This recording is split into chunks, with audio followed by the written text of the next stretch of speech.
श्री गणेशाय नमः। ओम नमो भगवते वासुदेवाय। श्रीमद् भागवत में दशम स्कंद 13वां अध्याय प्रारंभ करते हैं। ब्रह्मा जी का मोह और उसका नाश।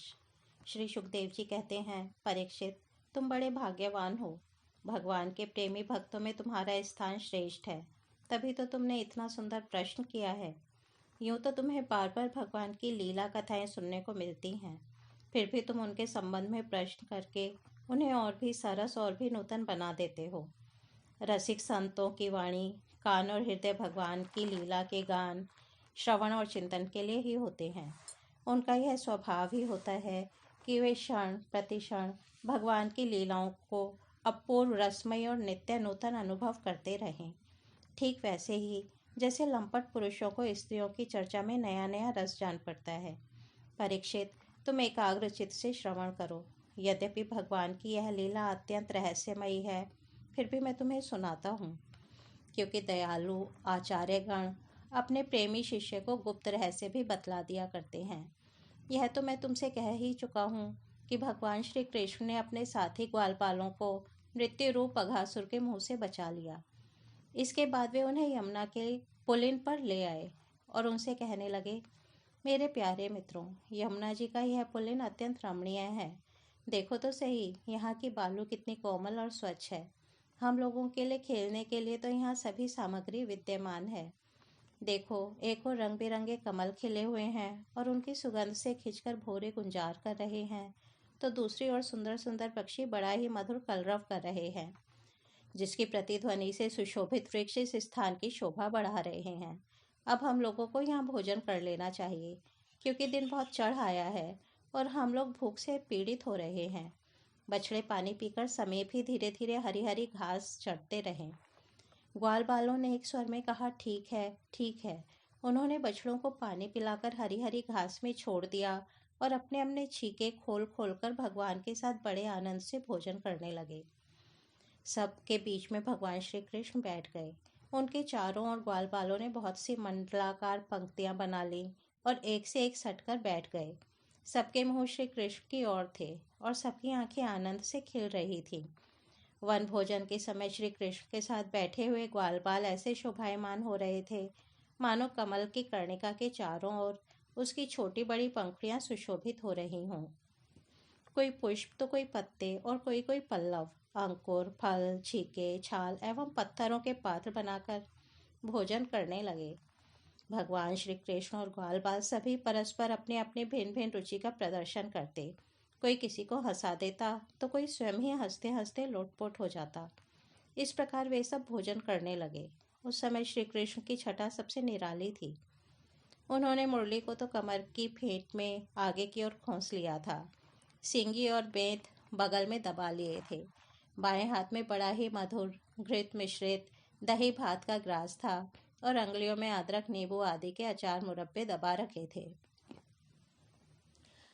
ग्वाल बाल उनको चारों ओर से घेर कर बैठे हुए थे और वे स्वयं सबके बीच में बैठकर अपनी विनोद भरी बातों से अपने साथी ग्वाल बालों को हंसाते जा रहे थे। जो समस्त यज्ञों के एकमात्र भोक्ता हैं, वे ही भगवान ग्वाल बालों के साथ बैठकर इस प्रकार बाल लीला करते हुए भोजन कर रहे थे और स्वर्ग के देवता आश्चर्यचकित होकर यह अद्भुत लीला देख रहे थे। भारत वंश शिरोमणि इस प्रकार भोजन करते करते ग्वाल बाल भगवान की इस रसमयी लीला में तन्मय हो गए। उसी समय उनके बछड़े हरी हरी घास के लालच से घोर जंगल में बड़ी दूर निकल गए। जब ग्वालपालों का ध्यान उस ओर गया, तब तो वे भयभीत हो गए।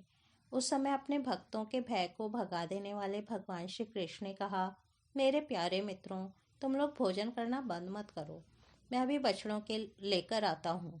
ग्वालपालों से इस प्रकार कहकर भगवान श्री कृष्ण हाथ में दही भात का कौर लिए ही पहाड़ों, गुफाओं, कुंजों एवं अन्य अन्य भयंकर स्थानों में अपने तथा साथियों के बछड़ों को ढूंढने चल दिए। परीक्षित, ब्रह्मा जी पहले से ही आकाश में उपस्थित थे। प्रभु के प्रभाव से अघासुर का मोक्ष देखकर उन्हें बड़ा आश्चर्य हुआ। उन्होंने सोचा कि लीला से मनुष्य बालक बने हुए भगवान श्री कृष्ण की कोई और मनोहर महिमामयी लीला देखनी चाहिए।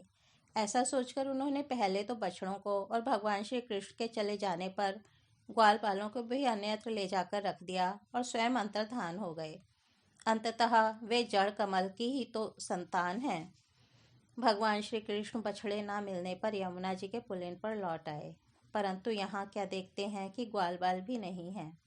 तब उन्होंने वन में घूम घूम कर चारों ओर उन्हें ढूंढा, परंतु जब ग्वाल बाल और बछड़े उन्हें कहीं ना मिले तब वे तुरंत जान गए कि यह सब ब्रह्मा जी की करतूत है। वे तो सारे विश्व के एकमात्र ज्ञाता हैं।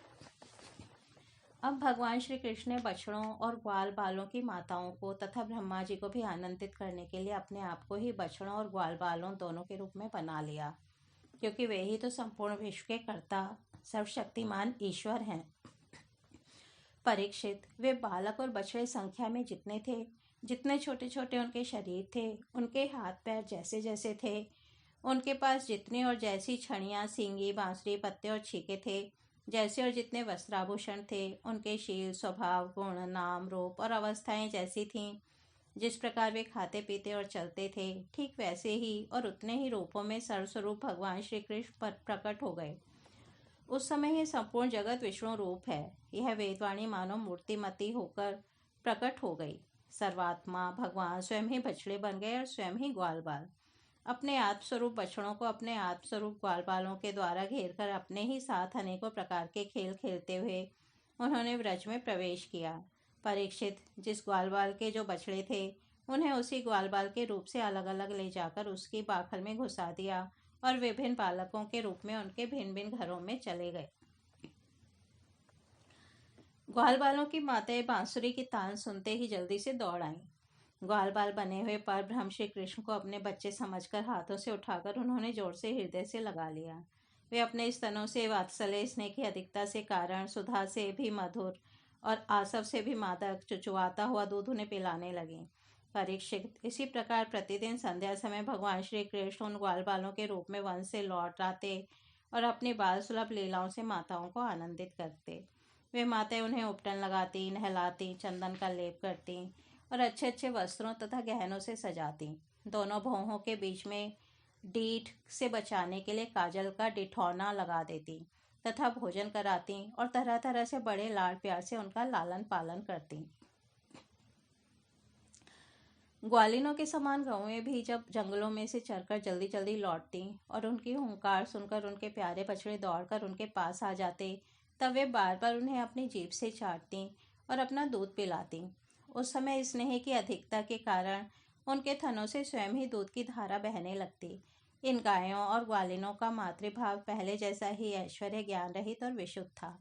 हाँ, अपने असली पुत्रों की अपेक्षा इस समय उनका स्नेह अवश्य अधिक था। इसी प्रकार भगवान भी उनके पहले पुत्रों के समान ही पुत्र भाव दिखला रहे थे, परंतु भगवान में उन बालकों के जैसा मोह का भाव नहीं था कि मैं इनका पुत्र हूँ। अपने अपने बालकों के प्रति ब्रजवासियों की स्नेह लता दिन प्रतिदिन 1 वर्ष तक धीरे धीरे बढ़ती ही गई। यहाँ तक कि पहले श्री कृष्ण में उनका जैसा असीम और अपूर्व प्रेम था, वैसा ही अपने इन बालकों के प्रति भी हो गया।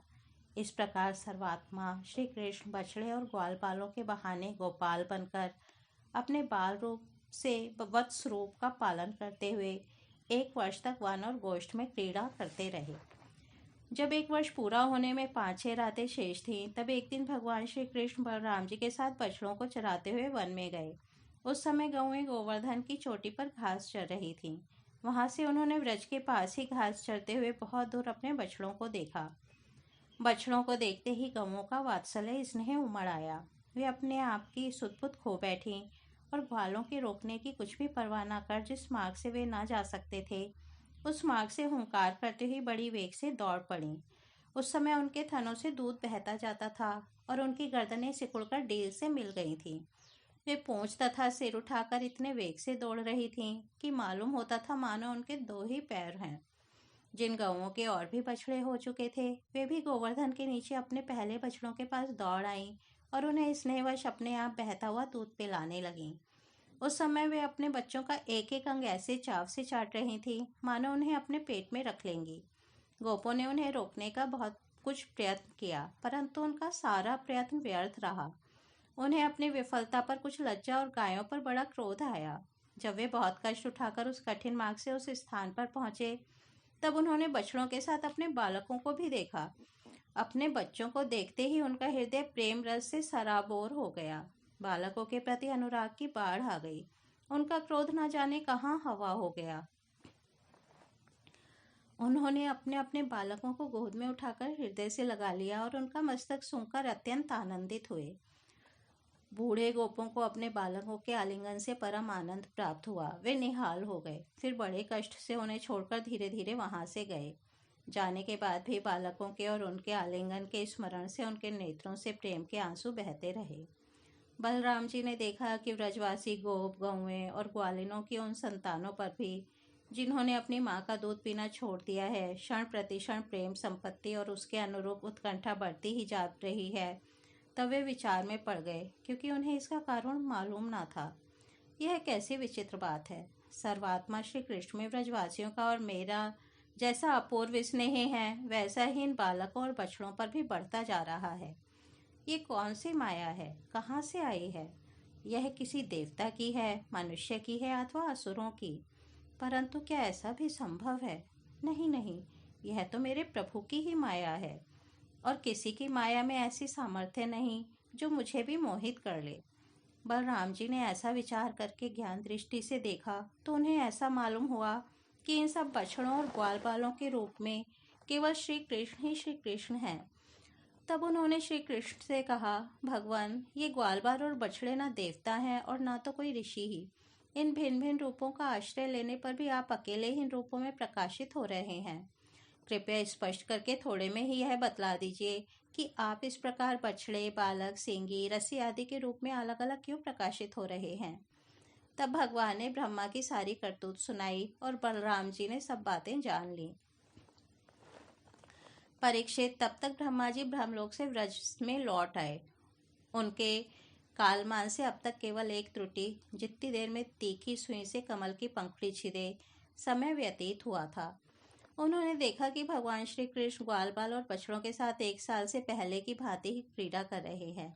वे सोचने लगे, गोकुल में जितने भी ग्वाल बाल और बछड़े थे, वे तो मेरी मायामयी शैया पर सो रहे हैं। उनको तो मैंने अपनी माया से अचेत कर दिया था। वे तब से अब तक सचेत नहीं हुए। तब मेरी माया से मोहित ग्वाल बाल और बछड़ों के अतिरिक्त ये उतने ही दूसरे बालक और बछड़े कहाँ से आ गए, जो 1 साल से भगवान के साथ खेल रहे हैं। ब्रह्मा जी ने दोनों स्थानों पर दोनों को देखा और बहुत देर तक ध्यान करके अपनी ज्ञान दृष्टि से उनका रहस्य खोलना चाहा। परंतु इन दोनों में कौन से पहले के ग्वाल बाल हैं और कौन से पीछे बना लिए गए हैं, इनमें से कौन सच्चे और कौन बनावटी, यह बात वे किसी प्रकार न समझ सके।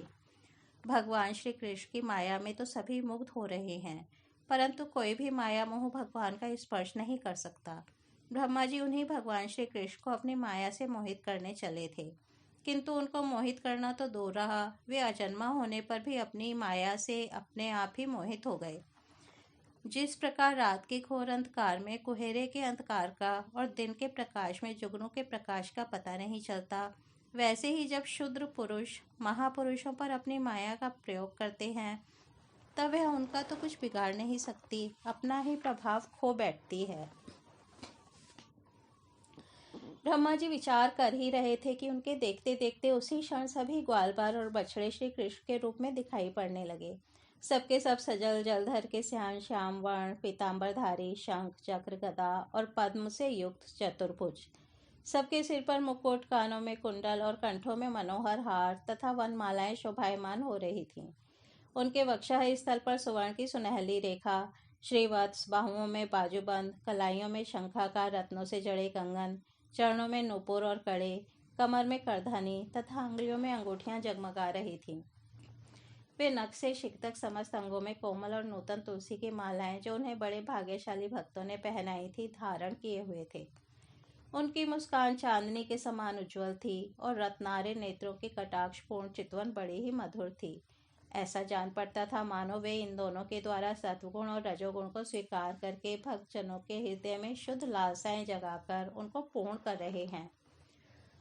ब्रह्मा जी ने यह भी देखा कि उन्हीं के जैसे दूसरे ब्रह्मा से लेकर तृण तक सभी चराचर जीव मूर्तिमान होकर नाचते गाते अनेक प्रकार की पूजा सामग्री से अलग अलग भगवान के उन सब रूपों की उपासना कर रहे हैं। उन्हें अलग अलग अणिमा महिमा आदि सिद्धियां, माया विद्या आदि विभूतियां और महत तत्व आदि 24 तत्व चारों ओर से घेरे हुए हैं।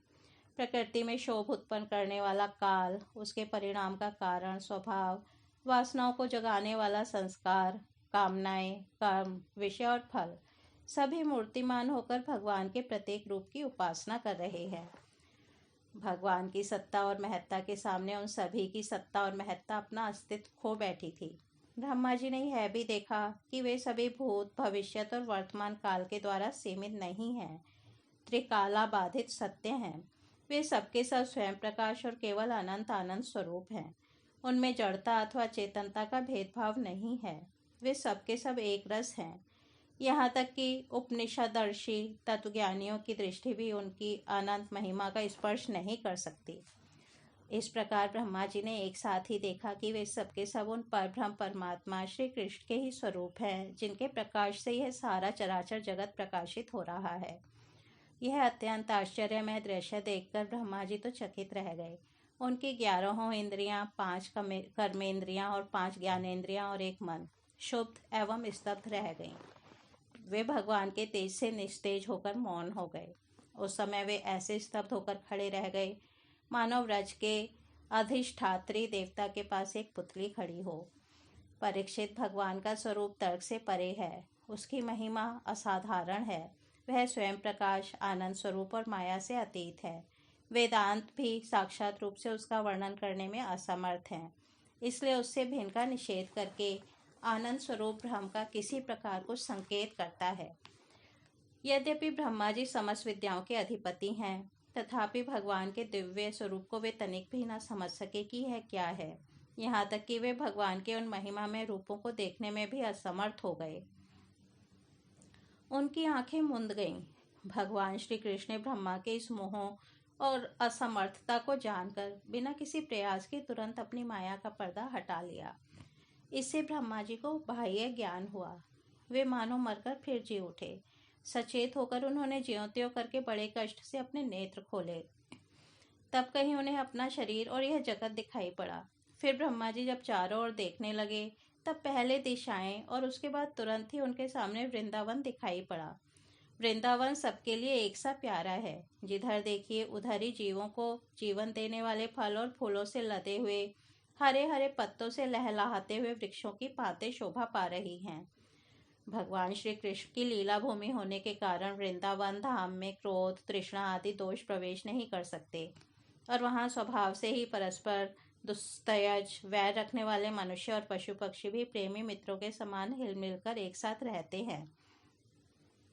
ब्रह्मा जी ने वृंदावन का दर्शन करने के बाद देखा कि अद्वितीय परब्रह्म गोपवंश के बालक का सा नाट्य कर रहा है। एक होने पर भी उसके सखा हैं, अनंत होने पर भी वह इधर उधर घूम रहा है और उसका ज्ञान अगाध होने पर भी वह अपने ग्वाल बाल और बछड़ों को ढूंढ रहा है। ब्रह्मा जी ने देखा कि जैसे भगवान श्री कृष्ण पहले अपने हाथ में दही भात का कौड़ लिए उन्हें ढूंढ रहे थे, वैसे ही अब भी अकेले ही उनकी खोज में लगे हैं। भगवान को देखते ही ब्रह्मा जी अपने वाहन हंस पर से कूद पड़े और सोने के समान चमकते हुए अपने शरीर से पृथ्वी पर दंड की भांति गिर पड़े। उन्होंने अपने चारों मुकुटों के अग्रभाग से भगवान के चरण कमलों का स्पर्श करके नमस्कार किया और आनंद के आंसुओं की धारा से उन्हें नहला दिया। वे भगवान श्री कृष्ण की पहले देखी हुई महिमा का बार बार स्मरण करते, उनके चरणों पर गिरते और उठ उठकर फिर गिर पड़ते। इसी प्रकार बहुत देर तक वे भगवान के चरणों में ही पड़े रहे। फिर धीरे धीरे उठे और अपने नेत्रों के आंसू पोंछे। प्रेम और मुक्ति के एकमात्र उद्गम भगवान को देखकर उनका सिर झुक गया। वे कांपने लगे। अंजलि बांधकर बड़ी नम्रता और एकाग्रता के साथ गदगद वाणी से वे भगवान की स्तुति करने लगे। इस तरह से श्रीमद् भागवत में दशम स्कंद 13वां अध्याय समाप्त होता है। कल हम 14वां अध्याय ब्रह्मा जी के द्वारा भगवान की स्तुति सुनेंगे। तब तक हम यहीं विराम देते हैं। हरि ओम तत्सत।